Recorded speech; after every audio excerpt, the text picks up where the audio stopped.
9वां अध्याय। इतनी कथा सुनकर मिथिलेश ने पूछा, हे ब्राह्मण, इक्ष्वाकुवंश के राजा ने जल और अन्न का दान नहीं किया, इसी से वह चातक और छिपकली बना तथा साधु महात्माओं की सेवा न करने से गिद्ध योनि में आया। परंतु आपने बतलाया कि वह 7 जन्म तक कुत्ते की योनि में रहा, सो इसका कारण मेरी समझ में नहीं आया। उसने संत महात्माओं को कष्ट नहीं दिया, न ही वह कृपाण था।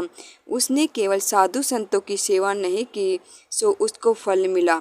उसने किसी को कष्ट भी नहीं दिया, सो बिना कारण ही कुत्ते की योनि क्यों मिले, इसका मुझे संशय है। सो कृपया आप मेरी संशय को दूर कीजिए।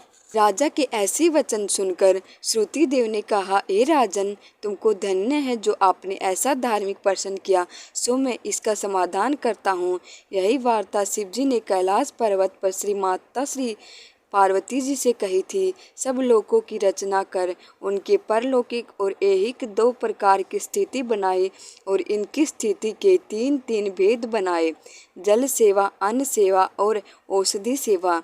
यह तीनों इस लोक की स्थिति के हेतु हैं तथा साधु सेवा, विष्णु पूजा और धर्म सेवा ये तीनों परलौकिक स्थिति के हेतु हैं। जैसे ऐहिक कर्म के करने से धन संपत्ति आदि प्राप्त हो सकती है, वैसे ही अप्रिय बातें करना कभी कभी दुख का कारण हो जाती हैं। यहाँ पर एक पुराना इतिहास कहता हूँ, सुनो। एक समय दक्ष प्रजापति महादेव जी को यज्ञ में बुलाने के लिए कैलाश पर गए। तब उनको आया देखकर महादेव जी खड़े नहीं हुए, क्योंकि शिवजी ने सोचा कि मैं सनातन हूँ और ये सब देवता यज्ञ का भाग लेने वाले सेवक के समान हैं। इसीलिए स्वामी का सेवक के आने पर, पति का पत्नी के आने पर, गुरु का शिष्य के आने पर उठना आवश्यक नहीं है। और यही सब शास्त्रों का भी मत है। जो स्वामी स्वयं अपने सेवकों के लिए उठते हैं, उनकी आयु, धन और यश तत्काल नष्ट हो जाते हैं। यह मेरा प्रिय ससुर है, ऐसा विचार कर दक्ष प्रजापति की भलाई के लिए ही उठे नहीं। यह देखकर दक्ष प्रजापति को अत्यंत क्रोध आया और महादेव जी के सामने ही उनकी निंदा करने लगा कि देखो, इस दरिद्री को बड़ा ही अहंकार हो गया है। इसका धन केवल एक बूढ़ा बैल है, जिस पर केवल चर्म ही नहीं रह गई है, कपाल की हड्डी धारण करता है। पाखंडी, अहंकारी, महा अपवित्र, किसी का शुभ कार्य न करने वाला, शमशान जिसका घर है, सर्पों का आभूषण है, न इसमें धीरज न ज्ञान का संग, इसके कुल का कुछ पता नहीं है। दुरा आत्मा नारद ने वृथा ही इसकी बड़ाई की, जिससे मैंने अपनी कन्या सती का विवाह इसके साथ करवा दिया।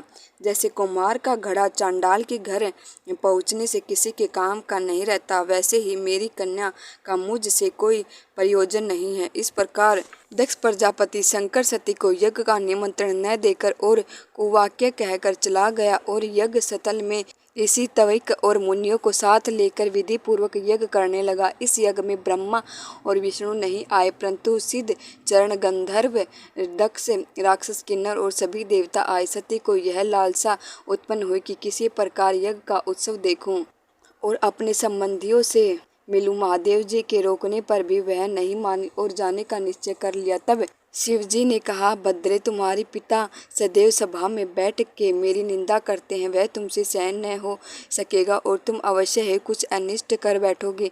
अतएव तुम अपने पिता के घर मत जाओ, इसी में कल्याण है। इसी प्रकार समझाने पर भी सती ने न मानी बात और चुपचाप चल दी। तब पीछे से जाकर नंदी ने उन्हें अपनी पीठ पर बिठा लिया और कितने ही भूत प्रेत आदि उनके संग हो गए। तब जब वे महल में पहुंचे तो किसी ने उनके साथ कोई बात नहीं की। तब शिवजी की बात याद करके यज्ञशाला में गई। वहां भी सभा के लोग सती से कुछ न बोले, वे चुपचाप खड़ी रही।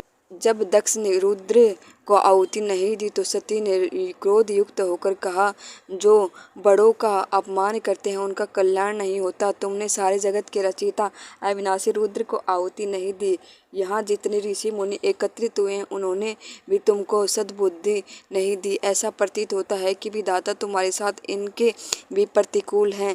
जब सती ये वचन कह रही थी तो पूषा देवता मुंह फाड़कर हंसने लगे और कर्महीन शुक्राचार्य दाढ़ी मूंछ फड़फड़ाने लगा। दक्ष निंदा करने लगा। यह देख सती को अत्यंत क्रोध आ गया और वह पति की निंदा सुनकर प्रायश्चित के रूप में सबके देखते देखते हवन कुंड में कूद गई। सती के गिरते ही हाहाकार मच गया। शिव के गण भागकर शिव जी के पास आए और सारी कथा कह सुनाई।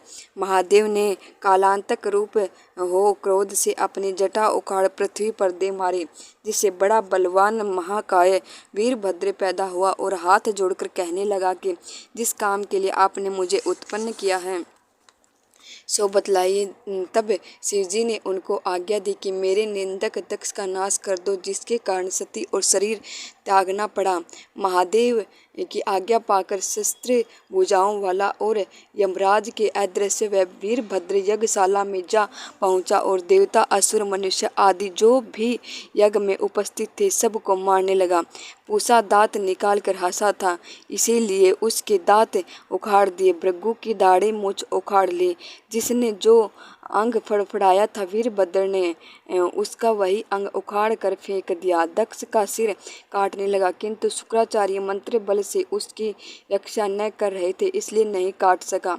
तब रुद्र ने स्वयं उसका सिर काट डाला। इस भ्रांति यज्ञ में आए हुए सब का संहार कर वे कैलाश को लौटे। जो मरने से बचे थे वे सब भागकर ब्रह्मा जी की शरण में गए।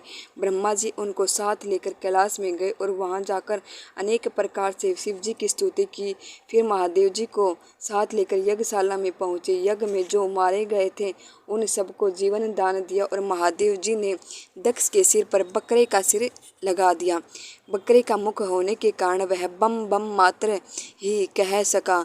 उस शब्द को सुनकर भगवान शिव प्रसन्न हो गए।